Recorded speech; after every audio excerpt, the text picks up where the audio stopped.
بسم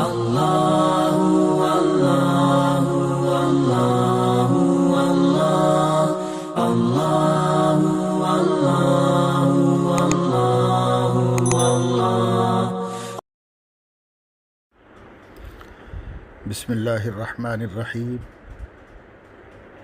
نحمدہ ونصلی ونسلم علی رسولنا الکریم اما بعد۔ اللہ تبارک و تعالی شانہ کا ارشاد ہے، عسیٰ ان تکرہوا شیئا وہو خیر لکم واللہ یعلم وانتم لا تعلمون۔ آج جمعہ کا دن ہے اور دیندار نمازی پابند مسلمانوں کو تو چھوڑیے، جو لوگ عام طور سے نماز نہیں پڑھتے اور ہفتہ بھر لاپرواہی کا مظاہرہ کرتے ہیں، وہ بھی یقیناً جمعہ کے دن جمعہ کی اہمیت کو جانتے ہوئے مسجدوں کی طرف جاتے ہیں، نماز با جماعت کا خطبے کا اہتمام کرتے ہیں، اور جو دین پسند نمازی طبقہ ہے وہ علماء کے بیانات میں شریک ہوتا ہے، اس سے استفادہ کرتا ہے اور جمعہ کی نماز کو اس شان کے ساتھ ادا کرتے ہوئے دلی تسکین و تشفی محسوس کرتا ہے۔ لیکن اس وقت ملک کے موجودہ حالات میں اور لاک ڈاؤن کی اس صورت میں پولیس کی سخت ہدایات کی وجہ سے جمعہ کا عمومی قیام مشکل ہو گیا ہے۔ اس لیے علماء کرام نے بھی قرآن و حدیث کی روشنی میں یہ ہدایت دی ہے کہ ہر مسجد کے اندر بس ایک چھوٹی سی جماعت احتیاط کے ساتھ جمعہ کو ادا کرے اور جماعتوں کو ادا کرے، تاکہ اذان اور جماعت کی اس شعار کا تحفظ ہو اور وہ بنا انقطاع جاری رہے۔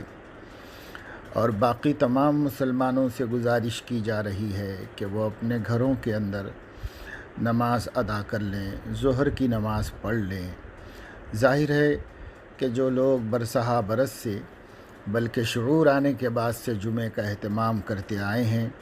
ان کے لیے زندگی میں یہ پہلا موقع ہوگا کہ وہ جمعہ کی جماعت اور نماز سے محروم ہوں گے۔ دلوں کو اس کا احساس ہوگا، تکلیف ہوگی، لیکن اللہ تعالیٰ قرآن مجید میں فرما رہے ہیں کہ جو چیزیں تمہارے اختیار سے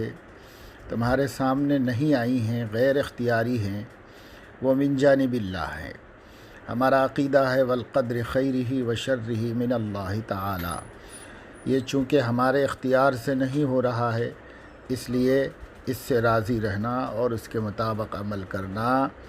ہمارے لیے اللہ تعالیٰ کی رضا اور خوشنودی کا سبب ہے۔ اور بسا اوقات کسی عمل میں جس میں ہماری دلچسپی ہو اس کو ترک کرنا پڑے اللہ تعالیٰ کی طرف سے یا کسی مجبوری کی وجہ سے، تو جو ناگواری ہوتی ہے اس ناگواری پر جو صبر کیا جاتا ہے اور اللہ کے خاطر راضی رہا جاتا ہے، تو اس عمل سے کہیں زیادہ اجر اللہ تعالیٰ عطا فرماتے ہیں۔ حضور علیہ السلام کو مکہ مکرمہ کے باہر عمرہ ادا کرنے سے روک دیا گیا تھا، جبکہ آپ نے خواب بھی دیکھا تھا اور صحابہ نے بہت شوق کے ساتھ یہ سفر کیا تھا، لیکن حضور علیہ السلام نے جب ان کو روک دیا گیا اور اللہ کی تقدیر یہی سامنے آئی تو راضی برضا ہو کر واپس ہوئے۔ اس کے انعام میں اللہ تبارک و تعالی شانہ نے مکہ مکرمہ کی فتح کی نعمت عطا فرمائی ہے۔ اس لیے اس موقع کے اوپر جو لوگ بہت پابند ہیں ان کو اس تکلیف پر صبر کرتے ہوئے راضی رہنا چاہیے، اور جو لوگ کم از کم جمعہ کی نماز ہی پڑھ لیتے ہیں یا اس وقت لوگ ذوق در ذوق مسجدوں کی طرف جانا چاہ رہے ہیں، تو وہ بھی نظم و ضبط کی پابندی کریں اور اپنے گھروں ہی میں اللہ تعالیٰ کو راضی کرنے کی کوشش کریں، نمازوں کا اہتمام کریں، دعاؤں کا توبہ اور استغفار کا اہتمام گھروں کے اندر کریں۔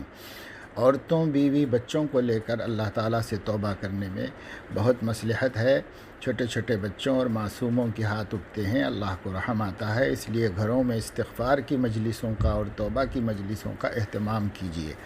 قرآن کی تلاوت کیجیے، اللہ کا ذکر کیجیے۔ اللہ تعالیٰ سلامتی اور عافیت کا معاملہ فرمائے اور پورے ملک کے انسانوں کو عافیت نصیب فرمائے، آمین۔ وآخر دعوانا الحمد للہ رب العالمین۔